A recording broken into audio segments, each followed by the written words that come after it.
இப்போ சொல்லு, உனக்கு அப்பா பிடிக்குமா அம்மா பிடிக்குமா? யாராவது ஒருத்தவங்க தான் சொன்னால் 2 பேரும் சொல்லக்கூடாது.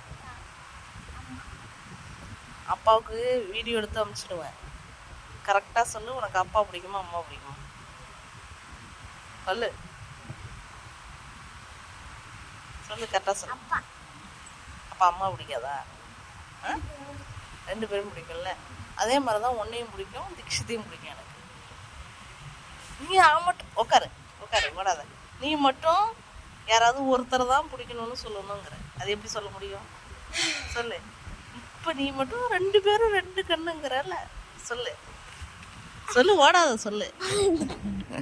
ஓடாத சொல்லு, விழுந்துடாத அந்தாண்ட சொல்லு. சொல்லு. சரி சொல்லு, பரவாயில்ல சொல்லு. சொல்லு, யாரு பிடிக்கும் உனக்கு? அப்பா பிடிக்குமா அம்மா பிடிக்குமா? 2 பேர்ல ஒருத்தர் தான் சொல்லணும். அப்பா தான் பிடிக்குமா? அம்மா பிடிக்காதா? நிஜமா தானே? சரி.